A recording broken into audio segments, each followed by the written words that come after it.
কাকা কাকা হ্যাঁ আজকে একটা স্যাড নিউজ শুনলাম কাকা। স্যাড নিউজ কি স্যাড নিউজ? নাইজেরিয়াতে নাকি মুসলমানকে পুরো মেরে ফেলাচ্ছে, কিছু কন্ত এডিলিয়ায় নাইজেরিয়া? ও হ্যাঁ, কথাটা সত্য, কিন্তু শুনছো একটু হালকা একটু ভুল শুনছো। পুরায়া মারি ফেলাচ্ছে এরকম কোনো কিছু না। নাইজেরিয়া কি তো তাইলে? মুসলিম কান্ট্রি। বিষয়টা হচ্ছে এমন যে নাইজেরিয়াতে একটু ভালো করে বসো, আমি বলি। মনে করো যে রোদ পড়ছে, এই রোদের ভিতর কথাবার্তা বলাই যায়, এত তথ্য কি মনেই থাকে? তারপর আমি যতটুকু পাইছি এখন পর্যন্ত, নাইজেরিয়াতে হচ্ছে মনে করো যে একটা মসজিদে বুধবারে আর কি, মসজিদে মনে করো যে প্রায় 40 জন মুসল্লি ফজরের নামাজ পড়তেছিল।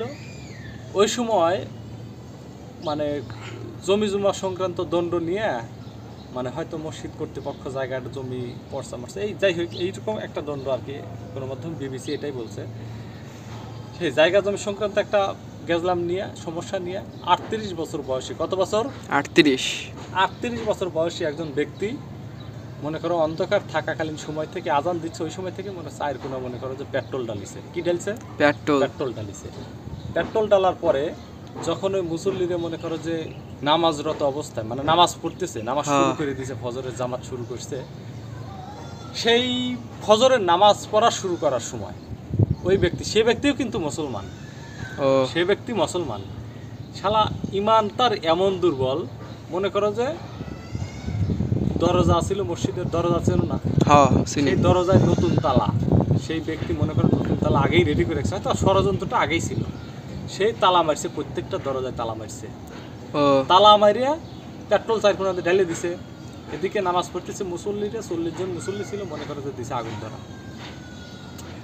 আগুন যখন ধাও ধাও করে জ্বলে উঠছে, পুরো একবারে এলাকায় আগুন ছড়াই গেল। এলাকা বলতে সরি, মসজিদের ভিতরে যখন আগুন একদম ধাও ধাও করে জ্বলে উঠছে, তখন মনে করো যে মুসল্লিরা নামাজ কেউ শেষ করছে, কেউ আগুনের সময় তো মনে করো আত্মরক্ষা করার যায়, বের হওয়ার চেষ্টা করছে, সব তালা মারা, দৌড়াদৌড়ি করছে, ছুটাছুটি করছে, পরে মনে করে যে বের হতে পারে না।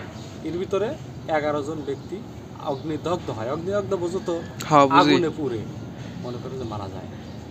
11 জন ব্যক্তি মারা যায়।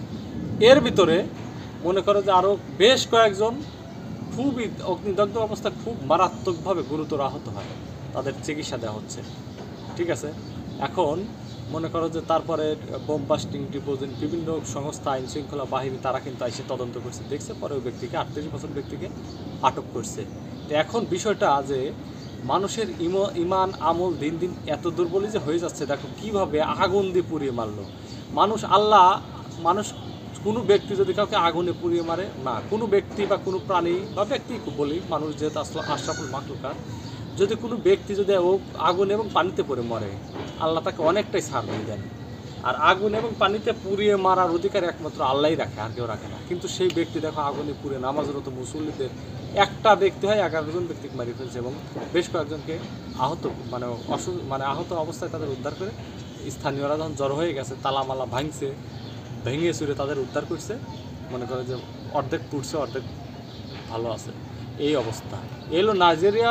তুমি যে বলছো নাইজেরিয়া বলে মুসলমান করে মারি ফেলতেছে, না তা না, কাহিনীটা এইরকম একটা ঘটনা ঘটেছে। তো সে ব্যক্তি এখন আইন শৃঙ্খলা বাহিনী তাকে আটক করছে, বিচারটা তার হবে। আসলে এই 11 জন যে চলে গেছে, তার বিচার তো আর এই একজনকে দিয়ে হবে না। ঠিক আছে, তো যাই হোক, সবাই ভালো থাকুন, সুস্থ থাকুন। আমি এদের কাজ করতেছি। ফুল তো সুন্দর হয়েছে কাকু।